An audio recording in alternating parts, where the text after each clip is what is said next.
The following program is made possible by the friends and partners of Creation Today. Welcome to the end, the very end. What my co-host Ben Scheller is talking about is the last episode of the Creation Today show. It is here for season number 3. This is the last one. And in our science experiment today, we are bringing back a lot of fire. I'm excited about that. Got a great guest with us today. It is my former co-host, Paul Taylor, joining us. I can't wait to tell you what he's been up to. Things are happening in the creation world thanks to many others, as well as an idea from Creation Today that is bringing creationists together. We're going to tell you about that and so much more. Stick around. Welcome to the Creation Today show, where we bring together interviews with experts and solid Bible teaching. Your hosts affirm the ultimate authority of God's Word, the truth of creation, and why it matters to you. I cannot believe this is episode number 108 for the Creation Today show. Wow. You can go watch them all online this week if you want at creationtoday.org. It's only 54 hours. Ben, I couldn't be more excited about our guest that we have on the show today. It is the former co-host of the Creation Today show, Paul Taylor himself is on the show today. The brilliant British international apologist now currently serves as the director of the Seven Wonders Museum at the base of Mount St. Helens in Washington State, has joined us today. Thank you so much for being with us, Paul Taylor. Well, thank you very much for having me. It's great here at the base of Mount St. Helens among all the lava inside the crater. It's wonderful. I got to tell you, Paul, I am so excited about everything that God is doing in the creation movement.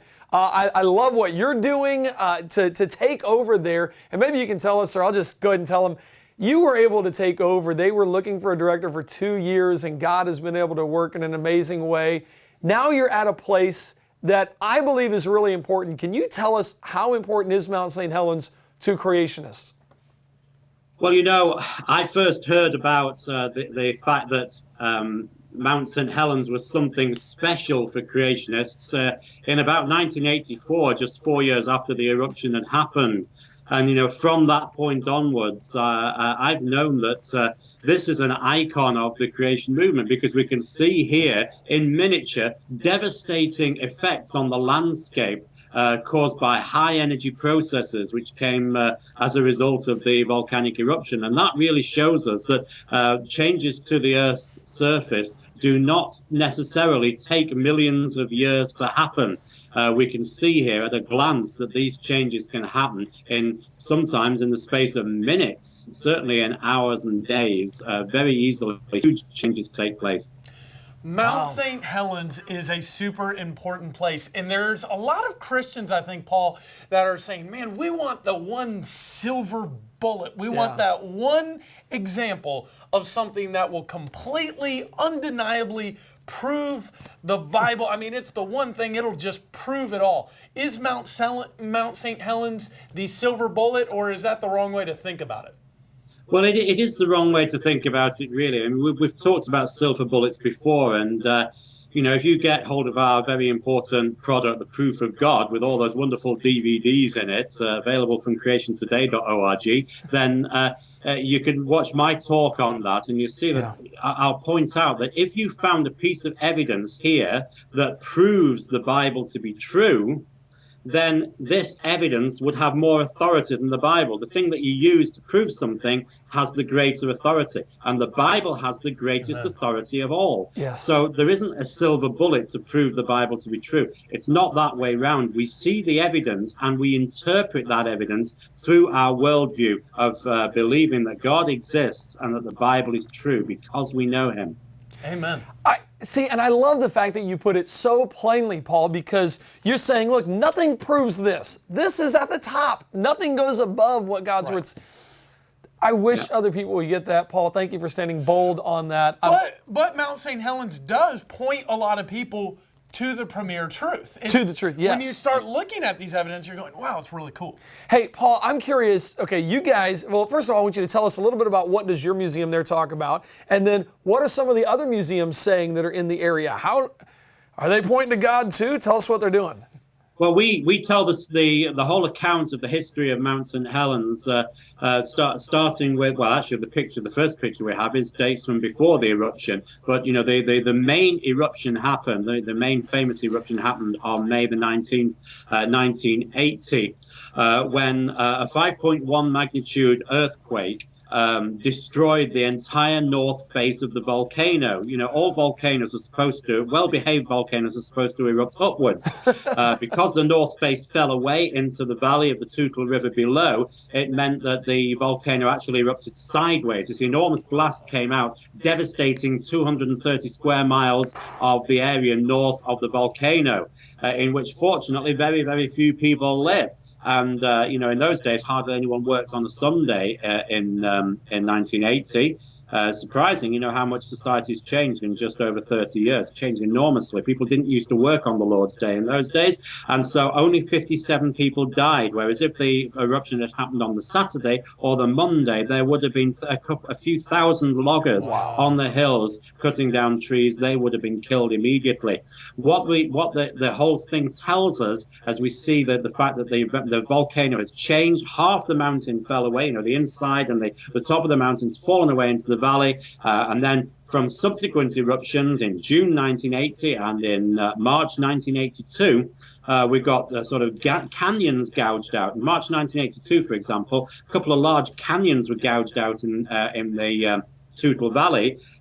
Spirit Lake was ready to overflow, but the water system was able to come through the canyons that have been carved out, connecting up the river system again. And that's a very important, noteworthy fact, because you've got the canyon and then the river flowed through it. And we know that the canyon was formed in the space of 3 or 4 hours. So it was seen to happen. And that's the sort of effect that we believe has happened in other parts of the world, most notably an area that you're familiar with, Eric, the Grand Canyon, that we think the same thing happened there, that the canyon was carved first as a result of the water receding from the North American continent at the end of the flood, and then the River Colorado flowing afterwards, because it just wouldn't make sense for that small river to have carved out that enormous canyon.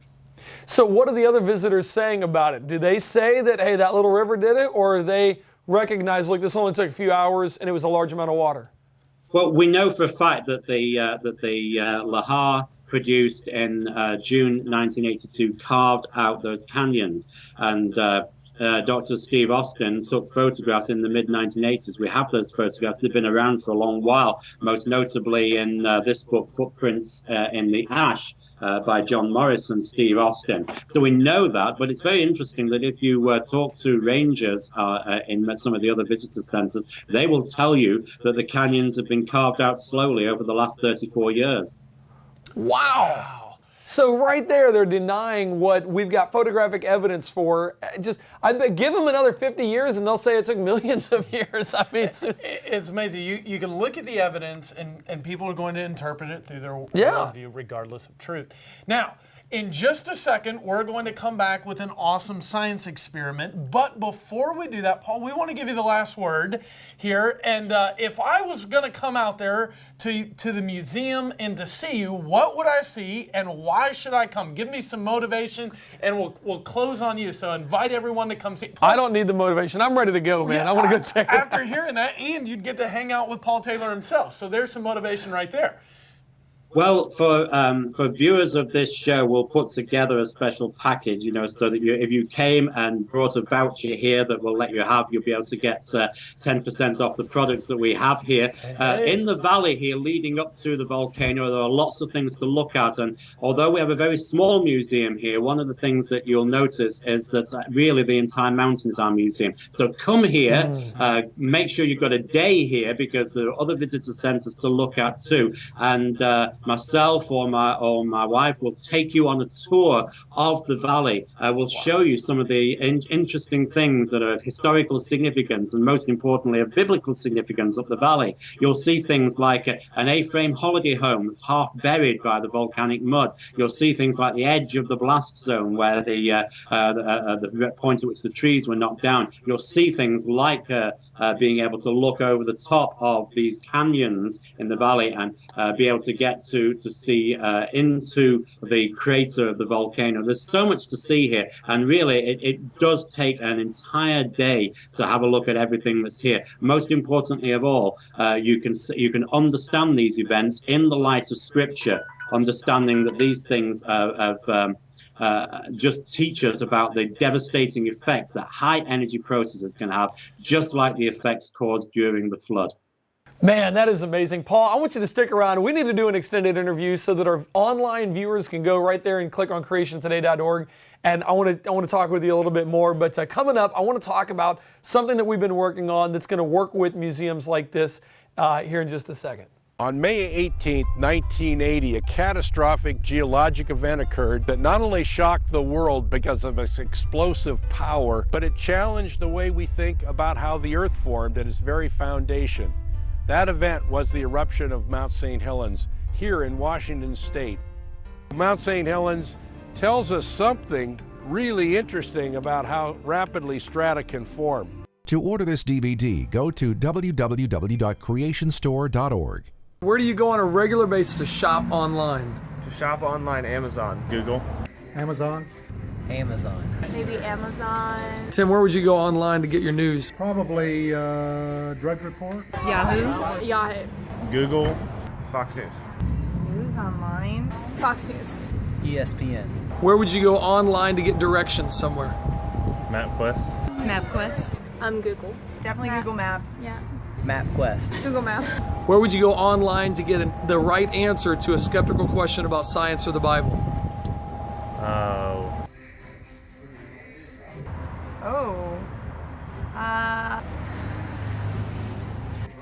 Probably. And a skeptical question about the Bible? Where would you go online to find an expert on creation versus evolution? Let's see. Check different websites. I have no idea.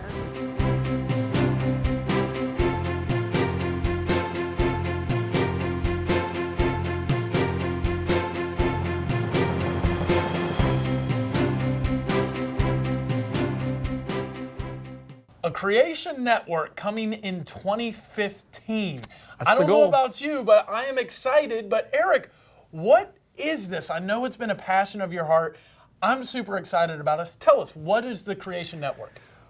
For several years now, I've just had a desire to serve the other creation ministries that are doing the same thing we're doing. Are there a lot of those out there? Let me just give you some stats. Did you know there are over 200 people right here in America that travel and speak on creation versus evolution? Wow. There are over 40 museums right here in America that focus on the creation evolution subject. They've got artifacts, they've got places to visit, things you can do right here in America. The problem is most people don't know about it. They're out there, they can answer your questions, you just don't know they're there yet. So I guess in the back of my mind, I've just always seen modeled in my life servant leadership, what Jesus did. He served other people. And I went, what's the best way to try to lead in a movement that's happening in the world of creation? And I think it's to serve not just the people that we are serving right here on the Creation Today show, the people that watch the show, the people that get the resources, but also to serve the other creationists that are out there doing what we're doing. I meet guys all the time that are, they work a full-time job and then they'll travel on the weekends so that they can go present this message because they have such a passion to go and present this. So I think we're doing that servant leadership, and we're doing it in a number of ways. And Eric, you know I lead a ministry, and just so our viewers can kind of understand how awesome this is, most people that are teaching and preaching, and I consider myself to be one of those, don't care about promoting themselves. They care about promoting their message. Yeah. The problem, and I run into this, the problem is, okay, I want to get my message out. Well, how do I do that? And you're solving that problem so these creation teachers and preachers can focus on their message, and you can work to get them, or part of what you're doing. Absolutely. Well, think about what we've done. There's such a need for this. Over this past summer, we worked really hard to set up our website. We've actually been working on this for over a year, been planning this for about 5 years. Over this last year, we've set up our website so that we actually put the events of all the creation ministries on our website. So it's kind of like a hub or a network, as it's called, so that people can go to one place and find out everything that's going on in creation. So if there's an event near you, it'll be on the Creation Today website. Now, we don't have them all listed. We're still working on that. And if you hear about an event, I want to encourage you to let us know. If you don't see it on our website, let us know about that. You can email events@creationtoday.org and just let us know about an event that's going on in your area on the Creation Russ movement. Smith. Russ Miller. Let me correct Russ you right Smith. there Thank on you the for show. fixing me. Russ Miller, you've been with him to the Grand Canyon before. Yep, going again this next year. He was in Idaho. Had a bunch of people come. Didn't he write you about that? He did. He wrote us an email, and thank you, Russ, for all that you do. He is another just servant. Miller? Unbelievable. Sorry, He's just amazing. And he said, he wrote us an email and said, Eric, I just got to say, we had a bunch of people come to our meeting. He was just in Coeur d'Alene, Idaho, just because they saw the event on your website. And we hear that over and over from creation speakers. So I'm really excited that we can serve them as they continue to serve others, and it multiplies the effort. So getting the word out about creation speakers. Then another aspect of this is what the video was about.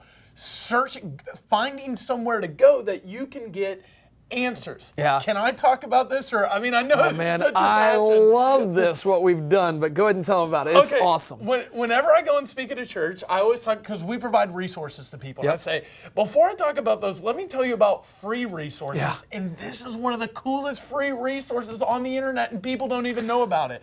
Just like you can go to Google to find answers about everything, you can go to Search Creation and find apologetic answers, but you won't get stuff from skeptics. That's right. This Search Creation is like a Google that only indexes biblically minded websites. So you can go and ask a question and get a biblical answer, just like you'd go and ask Google. You can and what's the website called specifically? It's searchcreation.org. Okay. And we started that because we said, look, we want people to have a safe place where they can go, where their kids can go. The site is already mobile friendly for your tablets, for your phones. Searchcreation.org. I have a shortcut on my home screen, and I literally use this every single day looking things up. It's and awesome. the best way to understand it, it's like a Google for truth. Dude, I like that. If That's I great. make it as succinct as That's possible. a great way to put it. I love that. That's another aspect. I'm And then tweeting you that. have some other cool things. Eric, tell me about them. Well, we have some things in the pipeline that are coming soon that I can't talk about. Come on, no, please. I I've can't, got man. some My money guys here. would kill me. How much money you got? I have 50 cents. Okay, that's not enough, sorry. We have got some great websites coming down the pipeline right now. It's taken a lot of work to develop these, and we've really been working on these hard, but I'm telling you, just keep an eye on creationtoday.org and see what other network or what other websites are going to join the family there as we move forward. And Eric's not going to say this about himself, but I'm so excited about this. Understand that what we have right now is we're talking about working together. Yeah. And you need to do that in your church. You may not agree with every person in your church, but you need to work together to get the message out. As creationists, we need to work together. As the body of Christ, we need to work together. And that's really what the Creation Network is all about. So thank you so much for putting that together. What a great idea, It's Eric. fun. Hey, coming up, we've got a great science experiment for you. And then, of course, we got to close out the last episode of the show. That's kind of sad, but fire is coming. I'm excited about that. That's cool.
Hey guys, watch this. Oh, that is awesome. Wow. Don't That's play a good with fire, Ben. Eric, we're not playing with fire. We're experimenting today. And we've got a fire experiment. Love it when we have fire experiments. These are fun. On the Ben, do creation. you trust me? Eric, of course I trust you. Awesome. Yeah. I want to do this experiment again, only instead of the bubbles being in the bowl, I'd like them to be in your hands. In my hand? Yeah, right there in your hand. I don't think I trust you anymore. Oh, come on. Eric, we'll use some science and we'll put a layer of protection around your hand. Okay. Use a little bit of knowledge. Put a layer of protection around your hand so your hand won't burn. Well, I appreciate it. You're Good. a kind guy. Let's do a layer of protection. You got some gloves for me down there wanna or see the layer something of like protection? that? Yeah. What do you got? It's not gloves. It's better than gloves. Better than gloves? Yeah. Okay. Because gloves would catch on fire. I've got water. Water. All right, you ready for this? Wait a second. You're going to put water on my... You want me to drizzle some water on my hand that's going to protect me? Yeah, water has the highest heat capacity of anything there is. It's amazing. Yeah, Eric, I don't think I trust you anymore. No, Ben, I'm sorry. oh, man. If you understood the properties of water, Ben, you would say, Eric, you're a genius. Okay. Eric, you're a genius. That's exactly right. All right, I'm going to trust science instead of the water watch here. This. Dip your left hand. Are you right-handed or left-handed? Left-handed. You're left-handed. No, right-handed. You're right-handed, okay. I don't know. Which hand do you use the least? You're going to burn me. I'm all confused. Stick your left hand down to the water. Put a good protection of water right around there. Okay, so supposedly Eric is calling this protection. I don't know. That's perfect. This right here is what Eric calls protection. I just want to show you that, all right? All right, in just a second, you're going to scoop up these bubbles. Scoop up the bubbles. With the wet hand. Okay. And I'm going to light them on fire right in your hand. And I will once again emphasize that we should not let the kids try this at home. Are you ready? Yep. 3, 2, hope this doesn't burn you. Whoa! Right out of your hand. It's a little warm, but my hand is fine. Overall, it was fine, huh? Hey, Eric, did you know that if your hand is larger than your face, your children will be born naked? I have not fallen for that. Try it right there. No, I know what you're going to do, man. You know, water has the highest heat-absorbing property of anything in the universe. It's amazing. It takes a lot of energy to heat up water. So when you had that layer of water protecting your hand, it actually kept the heat away from your skin because it was being absorbed by that little bitty layer of water. And I was messing with Eric, but water does have some interesting properties. Water that we know of for sure, the only planet that we know of for sure in the universe that has water is the Earth. Our bodies are 70% water. The Earth is 70% water. And it's that layer of water that actually helps regulate Earth's temperatures. And our body temperature as well. That's how we keep a consistent body temperature. So, Eric, you've provided a level of protection of water on here, and then you've got alcohol that's going to burn off. So this has rubbing alcohol and kind of water. hard to see. That flame is... It is. It's a blue... Yeah, it's a very blue flame. It's very difficult to see. So the shirt isn't being burned, but everything. Can you feel that heat? Can you feel how hot that is? Yeah, I can see the flame. It's probably hard. Yeah. You know, that reminds me, that layer of protection reminds me of a biblical principle. In Psalm 91, the Bible says, "He that dwells in the secret place of the Most High shall abide under the shadow of the Almighty." In verse 4 it says, "He shall cover you with his feathers, and under his wings shall you trust." Do you know that God in the spiritual world is our layer of protection, Eric? Wow. And God is your layer of protection. The Bible does not promise us that we'll never have trials. The Bible doesn't say, oh, you're never going to have any tribulation. But what the Bible does promise us is when we go through the fiery trials, when we go through the difficulties, that God is there protecting us. So even the better question is when we go through the dark times, isn't do we trust Eric? Isn't do we trust Ben? It's do we trust God? Yeah. And sometimes it's hard to see. The fire is there, but we have to trust the Word of God. If you're going through a trial, I challenge you, go and look up Psalm 91. It's a powerful psalm that reminds us that God is our spiritual layer of protection. Boy, that is a great analogy, Ben, I tell you. And what a great visual illustration. I'm going to try it this time, okay? Oh, you're going to do it? Okay, so can I light your hand? All right, let's see it here. Light my hand on fire. Let me get it wet. Layer of protection. Yeah, get your layer of protection there. Scoop up some bubbles. Okay, here we go. Whoa! Right so my hand. Isn't that amazing? Okay, it's my turn now. Okay, don't try this at home, and we will be right back. We're going to keep experimenting. Experimenting. Beginnings is a creation experience for small groups, churches, and individuals from all walks of life. Creation speaker Eric Hovind explores the age-old questions of life, the evidence for a young earth, and how dinosaurs fit in with the Bible. The included guide provides an introduction to each lesson, creative challenges, great discussion questions, and practical ways to apply each lesson to everyday life. To order this DVD, go to www.creationstore.org.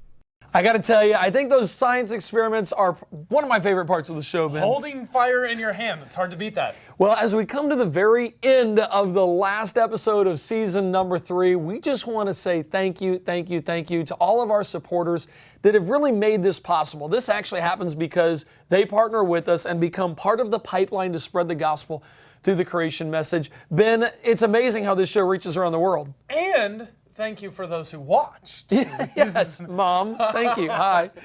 Isaac from Italy is one of the watchers of the show. He's 14 years old, and he wrote in, Isaac, thanks for just, this encourages us. Isaac writes, hi, I'm 14, and ever since I've been watching the Creation Today show, I've been able to tell my friends why the evolution side is wrong and to give them the facts against it. And that's really the whole point. Get out there. Eric, I'm not into watching reruns that often, but reruns of the episodes of Creation Today, you can go back, even though we're ending the season now, you can go back and watch stuff about the religion of Islam. You can go back and watch stuff about the flood. All types of apologetics that point people to the truth, and that's exactly what this young man from Italy is doing. Thanks for watching, and thanks for giving the gospel to your friends. That's awesome. Now there are more than 54 hours of content available for free online. We've also got quality, classic content. We've also got more stations that have picked us up, so we just want to say thank you very much. Hey, Ben, to close out the show, I thought, what if we just gave all the viewers some highlights from season number 3? Sounds good to me. All right, enjoy. See you next season. Hey, tell me, what was it like working with Russell Crowe? Russell who? Hey, don't touch those. Congratulations, 100 programs. That's absolutely incredible. I'd like to thank the tolerance of the American atheists for providing a platform to proclaim the truth that Jesus Christ is Lord. All right, Eric, give me your best atheist punch here. Here we go. Give it to me. Yeah, your free shot here. You know what? I really need to ham it up then for this program.